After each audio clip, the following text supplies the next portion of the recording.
Hey guys, welcome to my channel teach to learn. जैसा कि आपको पता है, हमने क्लास 8th की एनसीईआरटी साइंस शुरू करी है और इसी सीरीज़ में हमने न्यू चैप्टर क्लास 8th का स्टार्ट किया है, फोर्स एंड प्रेशर, जिसकी ऑलरेडी 2 वीडियोज़ अपलोड हो चुकी हैं। अगर आपने अभी तक उन वीडियोज़ को नहीं देखा है तो डिस्क्रिप्शन में दिए गए लिंक से आप उन्हें देख सकते हैं। आज की वीडियो में हम बात करेंगे कुछ फोर्स की प्रॉपर्टीज़ के बारे में, जिसमें सबसे पहली प्रॉपर्टी है क्या कि जो फोर्स होता है वो स्टेट ऑफ मोशन को चेंज कर सकता है। इस वाली प्रॉपर्टी को आज की वीडियो में हम अच्छे से डिटेल में स्टडी करेंगे, तो वीडियो में एंड तक बने रहें ताकि आपका इस टॉपिक से रिलेटेड कोई भी डाउट ना बचे। सो चलिए हम अपनी वीडियो को स्टार्ट करते हैं। Let us now find out what happens when a force act on an object. अब सबसे पहले हम देखते हैं कि जब भी हम किसी भी ऑब्जेक्ट पे ऊपर फोर्स लगाते हैं तो क्या उसके ऊपर कोई फ़र्क पड़ता है या फिर नहीं। इसको हम एक एक्टिविटी से समझते हैं। इस एक्टिविटी में बेसिकली इन्होंने कहा क्या गया है, मैं आपको ओवरव्यू दे देती हूँ। एक फ्लोर के ऊपर बॉल को रखना है और इस बॉल को पुश करना है यहाँ से। जब हम इसे पुश करेंगे तो हमें पता है बॉल क्या करना स्टार्ट कर जाएगी, मूव करना शुरू कर देगी।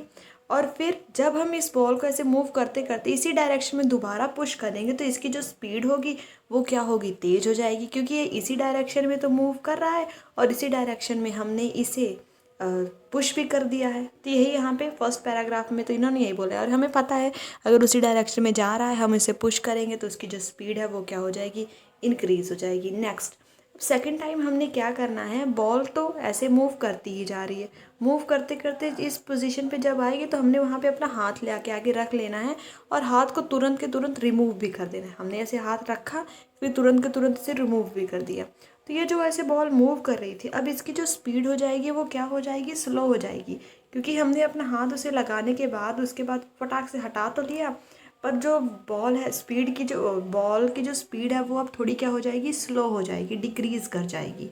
अगर अगर क्या हो कि बॉल ऐसे आई और हमने पूरा अपना हाथ रख लिया और उसको रिमूव भी नहीं किया, तब ये जो बॉल है ये क्या हो जाएगी, पूरी की पूरी रेस्ट पे आ जाएगी। अगर हमने डायरेक्टली अपना हैंड रिमूव कर लिया तो बॉल की स्पीड डिक्रीज़ कर जाएगी, बट अगर हमने अपना हैंड रिमूव किया ही नहीं तो ये जो बॉल होगी ये क्या हो जाएगी, बिल्कुल रेस्ट पे आ जाएगी। अब इसी तरह की और कई सिचुएशंस हैं जिसको हम डील करते हैं, जैसे कि जब बॉल को किक किया जाता है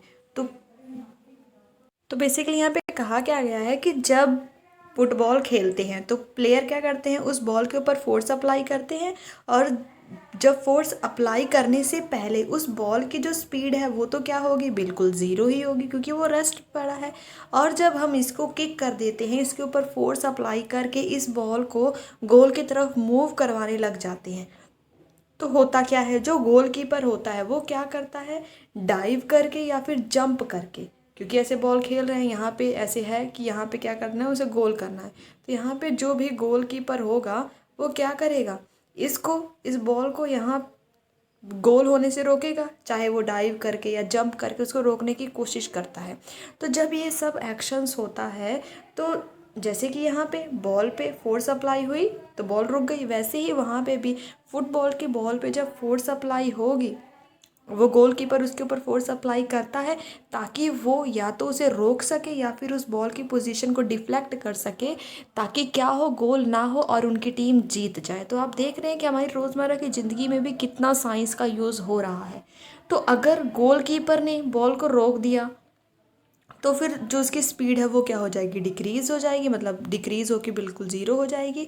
जब उसकी स्पीड बिल्कुल ज़ीरो हो जाएगी तो फिर तब जाके जो बॉल है वो रुक जाएगी।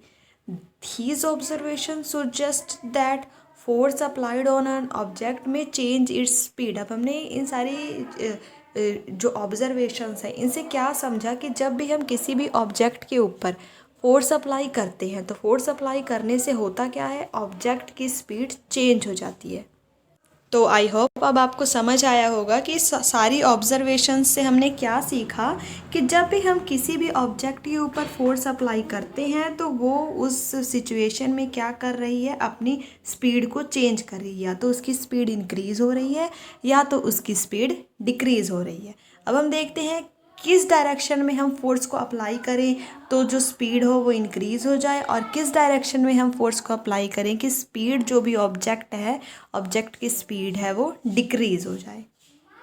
अब देखिए यहाँ पे इन्होंने लिखा है कि जब भी हम ऑब्जेक्ट जैसे कि इस डायरेक्शन में जा रहा है, अगर हम इसी डायरेक्शन में फोर्स को भी अप्लाई कर रहे हैं उसके ऊपर, तो फिर जो ऑब्जेक्ट की स्पीड है वो क्या हो जाएगी, इंक्रीज़ हो जाएगी। But on the other hand अगर जो ऑब्जेक्ट है जा तो इस डायरेक्शन में रहा है, पर जो हम इसके ऊपर फोर्स अप्लाई कर रहे हैं वो बिल्कुल इसके ऑपोजिट कर रहे हैं, तो इस सिचुएशन में जो स्पीड होगी उस ऑब्जेक्ट की वो क्या हो जाएगी, डिक्रीज़ हो जाएगी। बेसिकली इन्होंने इस पूरे पैराग्राफ में यही बताया हुआ है, और ये बहुत ही इम्पॉर्टेंट चीज़ है कि अगर हम उसी डायरेक्शन में अप्लाई करें जिस डायरेक्शन में ऑब्जेक्ट मूव कर रहा है तो इंक्रीज़ होगी, अगर उसके ऑपोजिट अप्लाई करेंगे फोर्स तो उसकी स्पीड क्या हो जाएगी, डिक्रीज़ हो जाएगी उस ऑब्जेक्ट की स्पीड। अब यहाँ पे बूझो कह रहा है कि अच्छा तो यही बात है कि जो चिल्ड्रन हैं जब एक दूसरे से compete करते हैं रबर टायर को मूव करने में, तो फिर वो लोग क्या करते हैं, जो टायर है, जो स्पीड है इस टायर की, उसको कैसे इंक्रीज़ करते रहते हैं, उसको लगातार पुश करके। अब लगातार पुश कर रहे हैं, इसकी जो डायरेक्शन है, इस टायर की डायरेक्शन है वो भी किस तरफ है, जिस डायरेक्शन में इसको पुश किया जा रहा है इसी डायरेक्शन में इसकी स्पीड भी है, और इसी डायरेक्शन में इसको पुश भी कर रहे हैं, तो इसीलिए इस टायर की जो स्पीड है वो भी क्या होती रहती है, इंक्रीज़ होती रहती है। अब यहाँ पे नेक्स्ट क्या है, पहेली ये भी जानना चाहती है कि क्या जो फोर्स की एप्लीकेशन है सिर्फ ये स्पीड ही चेंज कर सकता है ऑब्जेक्ट की, तो चलिए क्या ये कुछ और काम कर सकता है या नहीं, इसके लिए भी हम एक एक्टिविटी समझते हैं। तो इस एक्टिविटी में बेसिकली हमें करना क्या है, एक बॉल लेना है और उसको पुश करना है। जैसे कि यहाँ पे इन्होंने हमें इस फिगर में दिखाया हुआ है कि बॉल लिया और उसको पुश किया, जब हमने हैंड रखा तो हैंड से क्या हुआ, इसकी जो पोजीशन थी वो समझो बिल्कुल क्या हो गई, इस हैंड रखने से ये क्या हो गया, बिल्कुल रुक गया।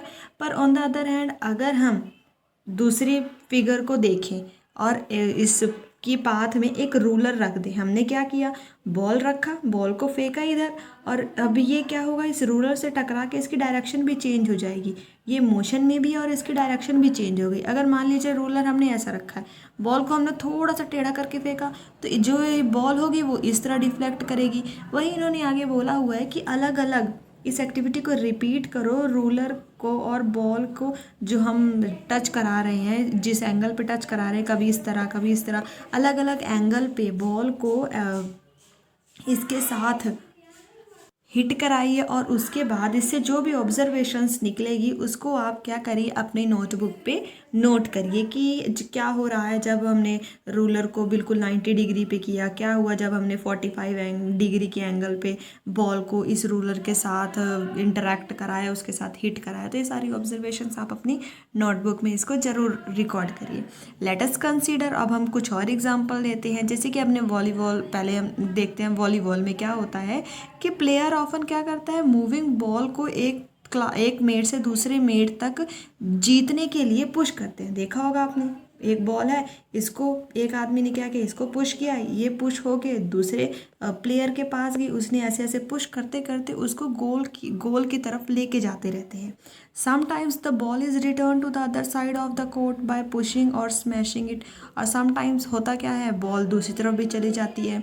सिमिलरली क्रिकेट में क्या होता है, जो बैट्समैन होते हैं बॉल को हिट करते हैं शॉट देने के लिए। Is there any change in the direction of motion of ball in this case. अब हमें पता है क्रिकेट, वॉलीबॉल ना से पर क्रिकेट तो सभी ने देखा ही होगा, क्या होता है जब बैट्समैन बॉल को, यहाँ पे बैट्समैन खड़ा है, ठीक है मान लीजिए, और यहाँ से बॉल आ रही है हिट करते हुए, तो बॉल की डायरेक्शन पहले इस तरफ है, पर ये जब बॉल को हिट करेगा, सिक्स जाएगा, तो उसकी डायरेक्शन क्या हुई, चेंज हुई, डायरेक्शन भी चेंज हुई, स्पीड भी चेंज हुई। अगर आपने नोट किया होगा कि जब भी क्रिकेट बॉल में वो ना हर टाइम दिखाते रहते हैं कि ये इतने मीटर पर सेकंड की बॉल थी, और इसकी जब हिट हुई बाउंड्री तो इसकी स्पीड इतनी ज़्यादा थी, तो वो बेसिकली क्या होता है कि उसकी जो स्पीड है वो भी चेंज होती रहती है। तो इन सभी एग्जाम्पल्स में जो स्पीड और डायरेक्शन दोनों ही मूविंग बॉल की चेंज हुई।